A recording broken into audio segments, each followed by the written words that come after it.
2005년 2월 1일 경기도 화성시 경찰서에 한 건의 가출 신고가 접수됩니다.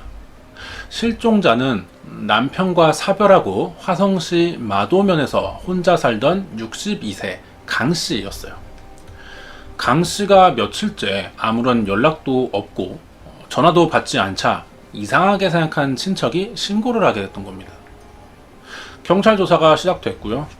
강씨는 50일 후에 화성시 마도면의 어느 야산에서 사망한 채 발견이 됩니다. 강씨가 발견된 곳은 남편의 묘 근처였는데 수사 결과 재산 문제를 두고 갈등이 있던 의붓아들에게 살해가 됐어요. 그래서 이곳에 유기된 것으로 밝혀집니다. 이 사건이 작은 화성 동네를 당시 발칵 뒤집어놨던 마도 계모 살해 사건이라고 합니다. 당시 실종자의 소재 파악이 힘들었던 상황에서 경찰의 추측만으로 수색을 하던 도중에 우연히 사체를 찾아낸 것을 시작으로 범인을 검거할 수 있었죠. 용의자에 대한 심증만 가지고 수사를 진행할 수밖에 없었던 탓에 해결 가능성이 불확실한 사건이었지만 십수년간 쌓아온 경찰의 감각이 사건을 해결하는 데 결정적인 역할을 했었습니다. 자세한 사건 내막을 알아보겠습니다. 주변 사람들의 말에 따르면 강씨는 신고 3일 전부터 모습이 보이지 않았다고 증언했습니다. 혼자 살던 노인이 갑자기 사라지자 가족들의 걱정이 컸죠. 사건 수사팀은 강씨가 자발적으로 가출할 이유가 없다고 판단했어요. 그래서 범죄에 연루되지 않았을까 하는 생각에 급히 조사팀을 꾸려 수사를 진행했습니다. 강씨는 재혼한 남편과 6개월 전 사별하고 혼자 살아오고 있었는데 이웃들에게도 평이 좋았다고 합니다. 누군가에게 원한을 살 만한 사람이 아니었다는 뜻이죠. 경찰은 강씨의 실종 당일 행적을 추적하는 동시에 가족과 친지, 주변인을 상대로 조사해봤지만 혐의점이 있는 사람을 발견하지 못합니다. 며칠간 수사를 해봐도 이렇다 할 단서가 나오지 않는 상황이었어요. 실종 당일 강씨가 집을 나서는 것을 본 목격자도 없었기 때문에 답답한 상황이었습니다. 사건 수사는 최대한 다양한 가능성을 열어놓고 바라봐야 되죠. 실종자가 범죄에 희생되었을 정황이 발견되지 않았고 소재 파악도 힘든 상황이라면 혹시 자살했을 가능성까지도 염두해야 되죠.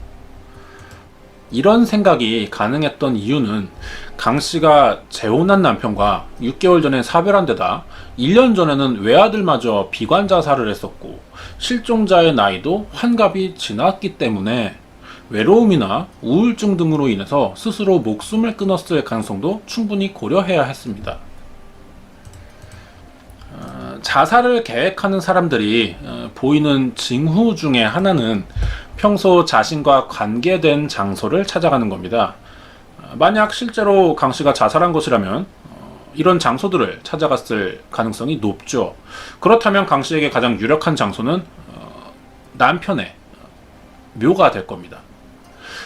사건 42일째가 되는 날 경찰은 강씨 남편의 무덤을 찾아가서 주변 수색을 시작했습니다.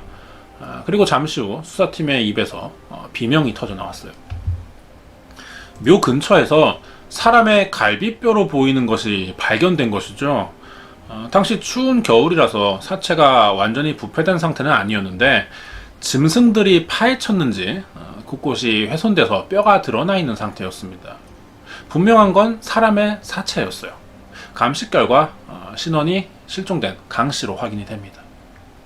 이렇게 사라진 강씨가 50일 가까이 돼서야 생사가 확인됩니다. 발견 당시 반듯하게 누워있는 상태였다고 하는데요. 30cm 정도의 깊이로 파묻혀 있었다고 합니다. 분명히 사람이 땅을 파서 묻으려는 시도를 했던 것 같지만 땅을 굉장히 얕게 팠다는 거죠. 아마도 범행 직후 시신을 유기하는 과정에서 굉장히 급박한 상황이었다고 생각을 했을 것 같아요. 발각될지도 모른다라는 압박을 많이 받았었던 것 같고 그래서 땅을 급하게 파서 감해장하게 된 겁니다. 부검 결과도 자살이 아니라 타살됐다 라는 판명이 됐어요. 누군가가 강 씨를 살해한 뒤에 이곳으로 데리고 와서 묻으려고 했다는 것인데요. 그렇다면 과연 범인이 누구일까요? 실종자로 분류되던 강 씨는 이 순간 살인사건의 피살자로 바뀌게 됩니다. 애초에 실종 당시 살인사건을 염두하고 수사를 벌이면 범인을 더 빠르게 잡을 수 있을지도 모르죠. 하지만 우리나라는 매년 200명 가까이 성인 실종이 일어나고 있어요. 이들을 모두 살인사건에 연루되었다고는 판단할 수 없기 때문에 확실한 근거가 나오기 전까지는 실종자 명단에 포함을 시켜두는 거죠. 강 씨의 경우도 실종인지 자살인지 타살을 당한 것인지를 명확하게 알 수 없는 상태였습니다. 이런 상황에 사체가 발견되니 갑작스럽게 살인사건으로 방향을 전환해서 수사를 벌여야 했죠. 이번 사건은 살인이 벌어진 지 50일이나 지나서 수사를 시작해야 하는 셈이 됐습니다. 살인사건에서 50일이 지났다라는 것은 범인을 추적할 수 있는 더 이상의 증거를 확보하기 힘들 수도 있다는 상황이 되기 때문에 당시 경찰은 다시 한번 탐문수사와 이웃 주민의 진술을 중점적으로 확보하기 시작합니다. 그러자 한 주민에게서 수상한 목격담 하나가 나오게 됐어요. 강 씨가 사라졌던 그날 집 앞에 처음 보는 승합차 한 대가 서 있었다는 진술이었습니다. 이 차량은 전날에도 세워져 있었다고 하는데요. 낯선 차량이 왔다 간 후에 강 씨가 사라졌다라는 것은 정황상 이 해당 차량을 운전한 사람이 이번 사건과 어떤 식으로든지 연관되어 있을 가능성이 아주 높을 겁니다. 이상한 점은 집안 수색에서도 발견이 됐어요.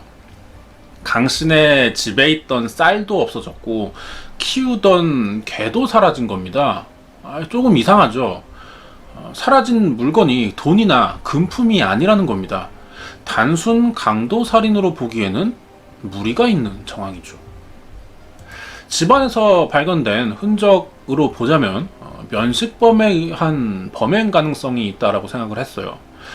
그래서 경찰이 강 씨 주변 인물들을 대상으로 구체적인 조사를 해봅니다. 강 씨에게는 재혼 당시 호적에 오르게 됐던 딸과 아들이 있었는데요. 결혼 후에 다른 지역에서 살고 있는 딸에게는 의심스러운 점이 발견되지 않았습니다. 경찰이 주목한 사람은 의붓 아들인 38살의 김 씨였죠. 처음부터 김 씨를 범인으로 단정할 만한 증거는 없었습니다. 당시 김 씨는 의붓 어머니의 실종을 가장 속상해하던 사람이었어요. 강 씨가 발견되기 전 사건 수사 방향을 놓고 경찰이 회의를 하고 있는데 이 자리에 참석했던 김 씨가 경찰의 무능함을 지적했고 제대로 수사를 해달라는 항의를 한 적도 있었기 때문이었죠. 친어머니는 아니었지만 이런 행동으로 첫 수사 당시 김 씨를 의심할 수 없었다고 합니다. 하지만 조사가 진행될수록 김 씨를 유력한 용의자로 볼 수밖에 없는 몇 가지 정황이 더 드러나기 시작했어요.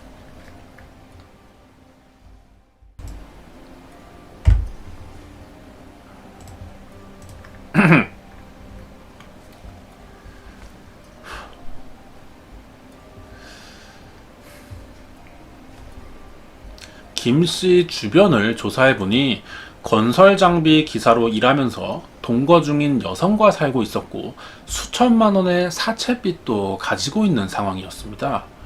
이 순간 경찰은 이 사건이 돈 때문에 일어났을지도 모른다는 생각을 하게 되죠. 그렇다면은 정말 돈 때문에 일어난 일인지 확인해야 되는데 강 씨의 재산 상태를 알아보면 됩니다. 확인 결과 시가로 수억에 달하는 땅이 강 씨 앞으로 돼 있었고요. 그 중에는 김 씨와 공동 소유로 돼 있는 논과 밭 수천 평도 포함되어 있었어요. 그동안 경찰이 수집한 정보 중 김 씨는 의붓 어머니인 강 씨와 사이가 나쁘진 않았지만 평소 돈 문제로 인한 갈등이 이어지고 있었답니다. 그리고 휴대폰 기지국 조사 결과 강 씨가 사라진 날 집으로 김 씨가 찾아갔던 것이 확인되면서 사건 해결에 실마리가 잡히기 시작했죠. 경찰은요, 김 씨를 연행해서 그동안의 정황을 토대로 사건에 대해 추궁해 보기로 합니다. 하지만 김 씨는 자신의 혐의를 부인했어요. 강 씨 실종에 대해서도 무조건 모른다는 말뿐이었습니다. 유력한 사람이기는 한데 증거가 없는 가운데 본인이 부인을 하고 있으니 수사가 갑자기 멈추게 됐죠. 그러자 경찰은 이 사건을 우회해서 접근해 보기로 합니다. 이 사건에 미심적인 부분이 하나 있었어요. 사건 전날과 당일날 강 씨 집 앞에 있던 차량이 김 씨 소유가 아닌 구인승 승합차였다는 것이죠. 공범이 존재할 가능성을 생각해 봐야 되는 부분입니다. 먼저 의심해 볼 수 있는 인물은 김 씨와 가장 가까운 사이 동거녀인데요. 사건 발생 당시엔 제주도에 있던 것으로 확인이 됐습니다. 그 다음으로 가장 공범의 가능성이 높은 사람은 이 동거녀의 남동생인 38살의 조 씨였어요. 하지만 이 조 씨는 강 씨가 발견될 당시 뺑소니 교통사고로 수감 중인 상태였습니다. 경찰은 구치소를 찾아가서 조 씨를 만났고 김 씨에 대한 질문을 해봤어요. 여기서 심경의 변화를 일으킨 조 씨가 예상외로 빠르게 범행 사실을 자백하게 되죠. 어머니를 죽여주면 2천만 원을 주겠다는 김 씨의 제안에 따라서 범행에 가담했던 것이었습니다. 공범의 자백이 있었으니 김 씨로부터 자백을 받아내는 것도 훨씬 쉬워지게 됐죠. 그리고 며칠 후에 사건을 담당하던 형사에게 김 씨로부터 전화가 걸려오는데요. 수원의 한 화장터 인근에서 만났답니다. 여기서 여지껏 범행을 부인해오던 김 씨가 갑자기 울면서 자백을 시작하는 거였어요. 자신의 엄마가 죽으면 재산이 모두 자기 앞으로 올 줄 알았다라는 것이 김 씨의 말이었는데, 유산 상속 과정을 잘 알지 못했던 겁니다. 김 씨가 강 씨만 사라진다면 그 모든 재산이 자신에게 돌아온다는 생각에 범행을 저질렀던 것이었어요. 이 상속 과정이라는 것이 생각보다 간단하지가 않습니다. 사망 신고가 있어야 되고요. 상속받을 재산 절차 확인을 거쳐서 형제가 있다면 재산 분할에 관한 협의가 이루어진 뒤에 상속세를 신고해야 되고, 최종적으로 이 모든 과정이 검토된 뒤에 마지막으로 유산을 상속받게 되는데요. 김 씨가 이 과정을 계속해서 주변 사람을 속여가며 감당할 자신이 없었던 겁니다. 조사 결과 사건 전날 밤 강 씨의 집에 혼자 찾아갔다가 돈 관계로 강 씨와 심하게 싸웠던 것이 자백을 통해 드러났죠. 강 씨가 자신에게 재산을 상속해줄 생각이 없어 보이니까 김 씨가 범행을 계획했던 겁니다. 그리고 다음날 동거녀 동생 조 씨와 함께 강 씨의 집으로 찾아가서 어머니를 목 졸라 살해한 뒤에 조 씨의 승합차에 태워서 수원의 칠보산으로 올라가 김 씨의 시신을 태워 없애려고 했었습니다. 하지만 이때 날이 막 밝아오고 있었어요. 그래서 범행이 발각될지도 모른다는 생각에 자신의 친아버지의 묘지로 사체를 옮긴 뒤에 매장하려던 것으로 밝혀졌습니다. 이렇게 사건이 밝혀지게 됐고요. 경찰은 사체를 태운 칠보산의 현장 감식과 범행에 사용된 승합차와 석유, 삽을 발견해서 범행을 입증했습니다. 그렇게 존속살인 및 사체 유기 혐의로 기소된 김 씨는 법정에서 무기징역을 선고받는 것으로 사건이 최종 마무리가 됐습니다. 이 사건은 2005년 2월 1일 경기도 화성시에서 벌어진 마도 계모 살해 사건이었습니다.